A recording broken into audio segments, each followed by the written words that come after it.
विशेष गरेर मानिसको मनमा दुईटा शक्तिले काम गरेको हुन्छ र त्यो दुईटै शक्ति सन्तुलित छ भने व्यक्ति प्रगतिमुखी हुन्छ। त्यसमध्ये एउटा शक्ति हावी भयो भने कहिलेकाहीँ अलिकति असहज परिस्थिति बन्न पनि सक्छ। सन्तुलन चाहिन्छ। एउटा इच्छा शक्ति, अर्को कल्पना शक्ति, त्यो दुईटाको संयोजन हुनुपर्छ। इच्छा शक्ति कुनै पनि चिज देखेपछि जानेपछि त्यसलाई प्राप्त गर्ने, पाउने या हटाउने, केही पनि जे सोच्यो त्यो पुरा गर्ने, सोचेको कुरा पुरा गरेरै छोड्छु भन्ने यो इच्छा शक्ति। यो इच्छा शक्तिलाई प्रगाढ बनाउनको लागि अर्को संकल्प शक्ति पनि भनिन्छ। मैले संकल्प गरेँ, यो चाहिँ म गरेरै छोड्छु। जे देखेँ, जे भेटेँ, यसलाई प्राप्त गरेर छोड्छु। यो कुरा म बनेरै छोड्छु, या म गएरै छोड्छु। अब यस्तो हुन्छ नि, कुनै इच्छा गर्यो त्यो इच्छा पुरा गरेरै छोड्ने, यो इच्छा शक्ति हो। अब यो इच्छा शक्तिमा संकल्प शक्ति मिलाउनु पर्छ। त्यो चाहिँ त्यसमा दृढता लिएर आउँछ। मैले जे इच्छा गरेँ यो कुनै पनि हालतमा पुरा गरेर छोड्छु। अब यो संकल्प शक्ति प्रयोग गर्नुभन्दा पहिला, कुनै पनि कामको संकल्प गर्नुभन्दा पहिला कल्पना शक्ति प्रगाढ हुनुपर्छ। कल्पना शक्ति भनेको के हो भने मैले जे गर्छु भनेर विचार गरेँ, सोचेँ, त्यसमा चिन्तन गर्नु, त्यसका राम्रा नराम्रा पक्षहरूमा विश्लेषण गर्नु। यो गरे यो हुन्छ, यो गरे यो हुन्छ, यो गर्न सकिन्छ कि सकिँदैन, अप्ठ्यारो पर्छ कि पर्दैन, यो सब कुराहरूलाई विचार गरेर संकल्प गर्यो भने कहिल्यै दुर्घटना हुँदैन। यहाँ कल्पना शक्ति अगाडि आउनुपर्छ। तर हाम्रो कहिलेकाहीँ के भइदिन्छ भने या त कल्पना शक्ति बढी हुन्छ, इच्छा शक्तिलाई कल्पना शक्तिले जितिरहेको हुन्छ, कतै कल्पना शक्ति कमजोर हुन्छ, इच्छा शक्तिले जितेको हुन्छ। एउटा सानो, अब यसको अर्थ बिना कल्पना इच्छा शक्ति मात्रै हुन्छ भन्ने होइन। कल्पना पनि हुन्छ, इच्छा शक्ति, दुईटै शक्तिले काम त गरेको हुन्छ। तर कुन हावी भयो भन्ने हो, कुन शक्ति हावी छ भन्ने मात्रै हो। त्यसकारण यसलाई सन्तुलनमा लैजाने। कुनै पनि विषय, जस्तो प्रेमकै विषय छ, कुनै मानिससँग अलिकति सम्बन्ध नजिक भयो, आकर्षण बढ्यो, त्यतिखेर उसले आफ्नो कल्पना शक्तिलाई पनि प्रयोग गर्नुपर्छ। चिन्तन सुरु गर्नुपर्छ। यो मान्छेसँग मेरो सम्बन्ध बन्छ कि बन्दैन, कुरो मिल्छ कि मिल्दैन, नजिक गएर मात्रै पछि गएर अप्ठ्यारो पर्छ कि। अब अलिकति चिन्तन सुरु गर्यो, थोरै पनि भने बुद्धि मिसियो। अब भाव र बुद्धिको संयोजन बन्यो। यसले चाहिँ उसलाई बार बार सतर्क गराइरहन्छ। अब भनिन्छ प्रेम त आफै हुन्छ, जानेर सोचेर बुझेर योजना बनाएर प्रेम हुँदैन। ठिक हो, योजना बनाएर प्रेम नहोला, बन्दैन, हुन्छ। तर हुँदा हुँदै पनि सतर्क हुन सकिन्छ, हुँदा हुँदै पनि त्यसलाई चिन्तनमा लैजान सकिन्छ। प्रेम परेको छ, अलिकति आकर्षण बढ्दैछ, त्यही बेलामा अलिकति चिन्तन, मैले जे गरिरहेको छु यो दीर्घकालिक हुन्छ कि हुँदैन, यो भविष्यसम्म कस्तो परिणाम आउँछ, यसको अलिकति बुद्धिमत्तालाई प्रयोग गर्न सकिन्छ। तर त्यो बेलामा मानिसहरू आफ्नो बुद्धिमत्तालाई, आफ्नो कल्पनाशीलतालाई पुरै बन्द गर्छ। त्यता जाँदैनन्, विश्लेषणै गर्दैनन्। घटना घटिरहेको छ, तर त्यो घटनाको विषयमा विश्लेषणै नगर्ने, एकहोरो लागिरहने, जता लाग्यो लागिरहने। यसले बिस्तारै समस्या निम्त्याउन सक्छ, किनभने उसले हेरेन नि, बुद्धि लागेन त्यहाँ। अब त्यसपछि पनि के हुन्छ भने अर्को चाहिँ प्रभाव पर्या हुन्छ। आफ्नो कल्पनाशीलता बढाउनु पर्थ्यो, आफ्नो चिन्तन बढाउनु पर्थ्यो, त्यहाँ आफ्नो चिन्तन नबढेर, आफूले चिन्तन नगरेर अरूको चिन्तनको प्रभाव पर्छ।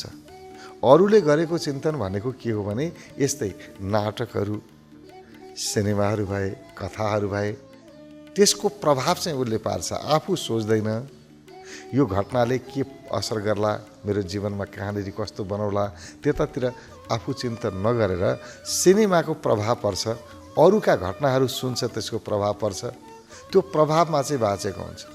आफू कल्पना नगर्ने, अर्काको कल्पनामा दौडिने। ल फलानाले त यसरी प्रेम गर्दाखेरि दुईजनालाई मिलन भएन छ, दुइटैले आत्महत्या गरेछन् रे। अब हाम्रो पनि यदि सम्बन्ध बन्न सक्यो, सकेन भने हेर दुवैजना सँगै, हामी त सँगै बाँच्ने सँगै मर्ने। सुनेको छ नि त, अरूको देखाएको छ अरूको, त्यसको सिधा प्रभाव उसमा परेको हुन्छ अनि त्यही काम गरिदिन्छ। त्यो लहैमा लाग्ने भन्छ नि, आफ्नो चिन्तन छैन, आफ्नो कल्पना शक्तिलाई प्रयोग गरेको छैन, आफ्नो विचार शक्तिलाई प्रयोग गरेको छैन, लाग्यो पछाडि। अब यसले प्रेममा पनि विभिन्न प्रकारका दुर्घटनाहरू हुन्छन्। त्यस्तै गरी अरू व्यवहारमा पनि हुन्छन्।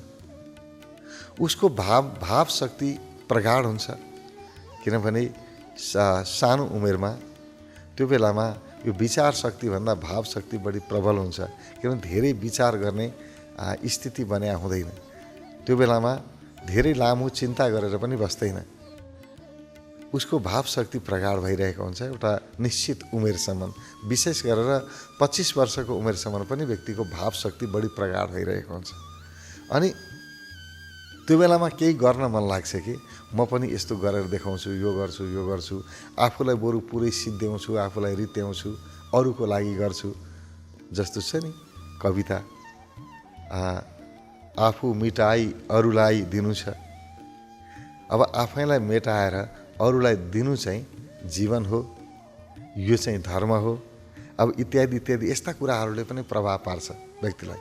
ओहो, आफूलाई नै मेटाएर दिनु पो राम्रो रहेछ त, बरु म आफूलाई सिद्ध्याउँछु, अरूको लागि गर्छु भन्ने यस्तो भाव पनि आउँछ। यहाँ पनि बुद्धिले काम गर्दैन, यहाँ पनि उसको त्यो विषयमा कल्पना गर्दैन, यो चिन्तन गर्दैन, यो भयो भने यो होला, यो भयो भने यो होला, आफू भएन अरूलाई गर्न सकिन्छ, म भएन अरूलाई गर्छु, मै भएन भने के मेटाउनु नि।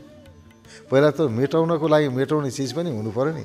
आफूलाई बचाएँ भने मात्रै मैले अरूलाई मद्दत गर्न सक्छु, म आफै रहिनँ भने त कसरी मद्दत गर्न सक्छु। एउटा त्यतापट्टि चिन्तन जानु पर्थ्यो, त्यो जाँदैन।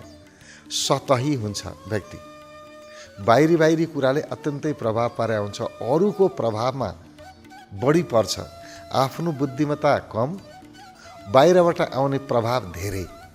यस्तो अवस्थामा अनि यो कुनै पनि घटनाहरू घट्न सक्छ, उसले गर्छ।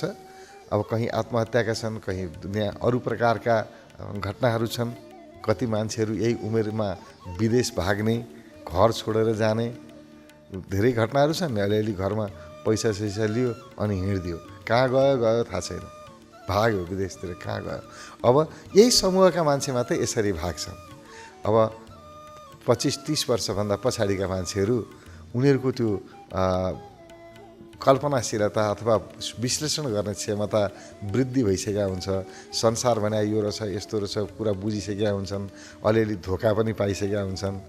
अब घटनाहरूले सिकाउँछ नि त, सिकाइसकेका हुन्छ। त्यसपछि 25-30 वर्षभन्दा 30 वर्षभन्दा माथिका मान्छेहरू घर छोडेर भागेको भन्ने धेरै कम सुनिन्छ। तर 15 वर्षदेखि 16 वर्षदेखि 25 वर्षसम्मका मान्छेहरू चाहिँ घर छोडेर भागे, यहाँ गए वहाँ गए भन्ने सुनिन्छ। किनभने त्यो बेलामा उनीहरू भावनामा बगेका हुन्छन्। एउटा भाव आयो, त्यसको पछाडि लाग्यो, अरूको प्रभावमा पर्यो, त्यसको पछाडि लाग्यो। यो बेलामा सतर्क हुनुपर्छ।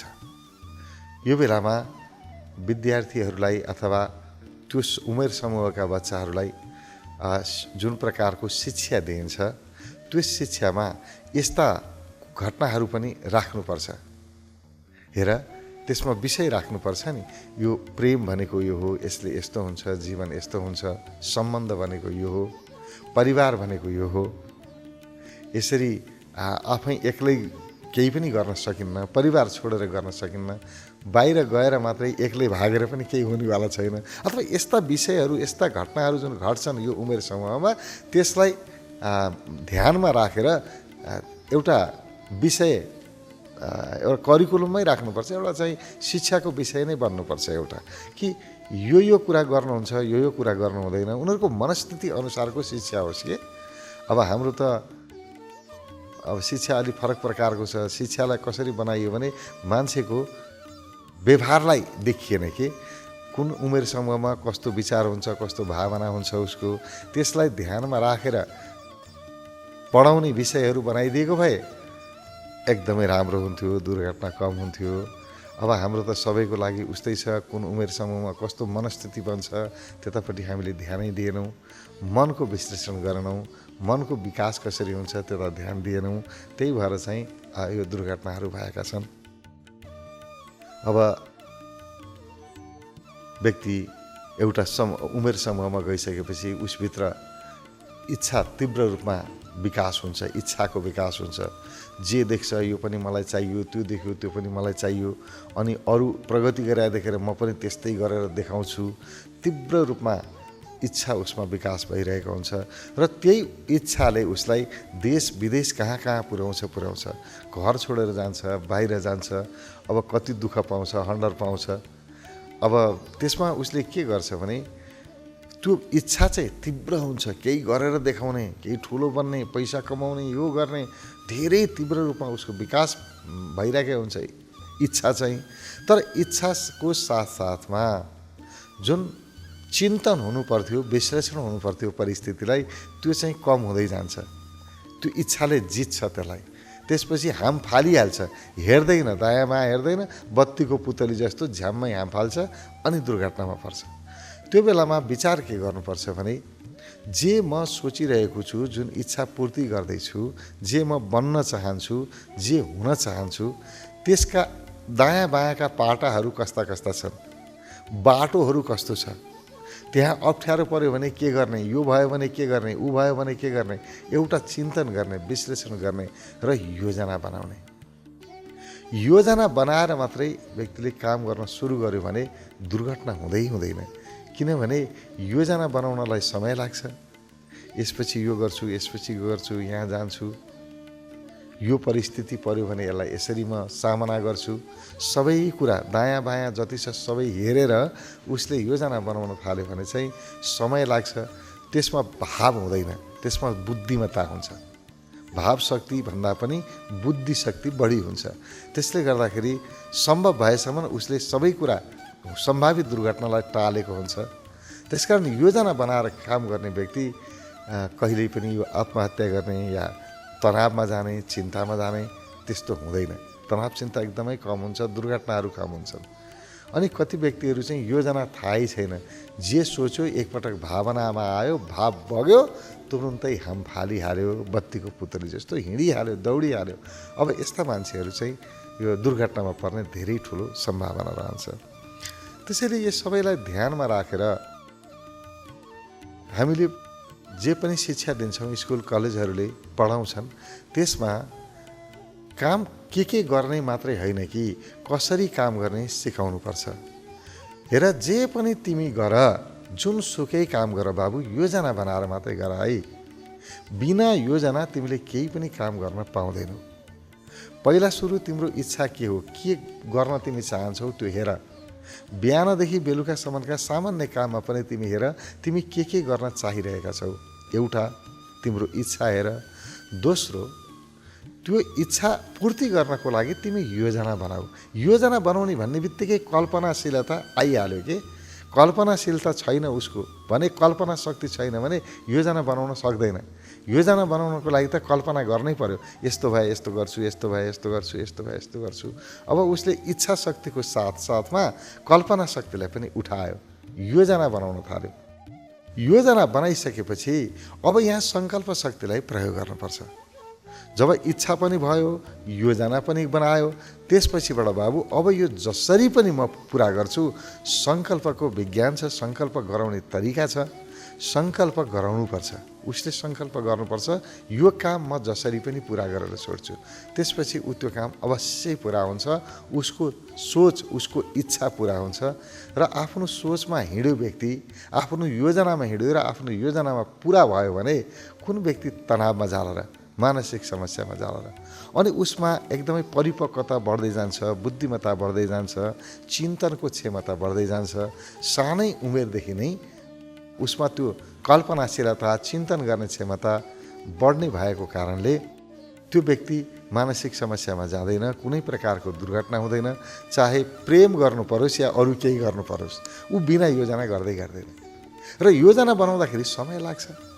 समय लिने बित्तिकै धेरै कुरामा विचार गर्छ, अनि त कुनै दुर्घटना हुने कुरै छैन नि। समय लिएर योजना बनायो भने ल हाम्रो फलानु दिन भोलि यो गर्छु, पर्सि यो गर्छु, यसलाई चाहिँ बोलाउँछु म, होइन, फलानालाई यसो भन्छु, अनि गएर आरामसँग आत्महत्या गर्छु।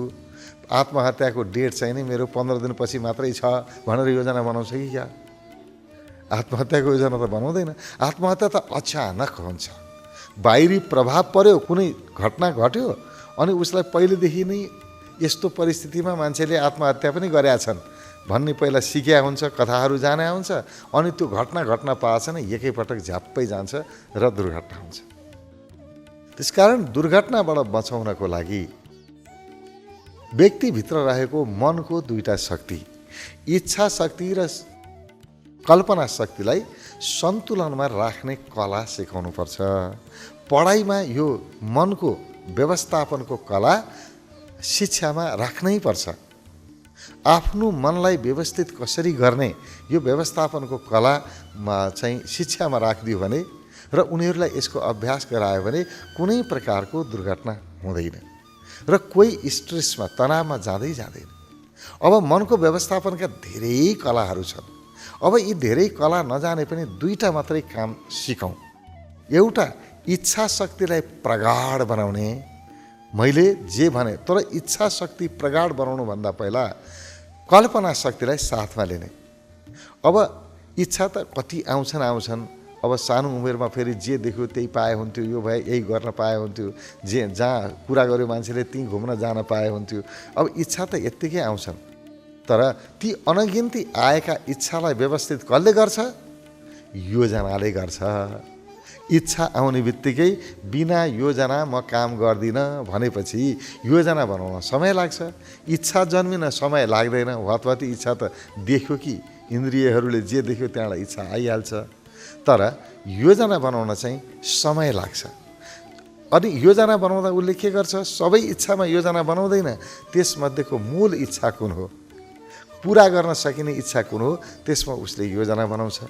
योजना बनाउने बित्तिकै उसको कल्पना शक्ति उठिहाल्यो र त्यो कल्पना शक्ति उठेर काम गर्न थालेपछि, चिन्तन गर्न थालिसकेपछि परिपक्व एउटा योजना बन्छ र त्यो योजना बनिसकेपछि इच्छा शक्तिलाई फेरि बल पुर्याउनु पर्छ। त्यसको लागि सङ्कल्प शक्तिलाई जगाउनुपर्छ। सङ्कल्प गर्ने, त्यो दृढता अठोट बनाउने, म यो काम गर्छु गर्छु गर्छु, यो नगरी चाहिँ म छोड्दिनँ, यो मेरो मुख्य काम हो। त्यसरी उसको त्यो सङ्कल्प शक्तिलाई पनि बढाइसकेपछि चाहिँ कस्तो हुन्छ भने उसले जे सोच्यो त्यो पुरा हुन थाल्छ। अनि आफ्नो कुराहरू पुरा भइसकेपछि मान्छे कति प्रफुल्ल हुन्छ। सानै उमेरदेखि एउटा जीवनमा परिपक्वता आउँछ। अनि त्यो उसले काम मात्रै गर्दैन, काम गरेर उपलब्धि मात्रै लिँदैन, खुसी पनि आउँछ कि सँगसँगै एकदमै खुसी हुन्छ।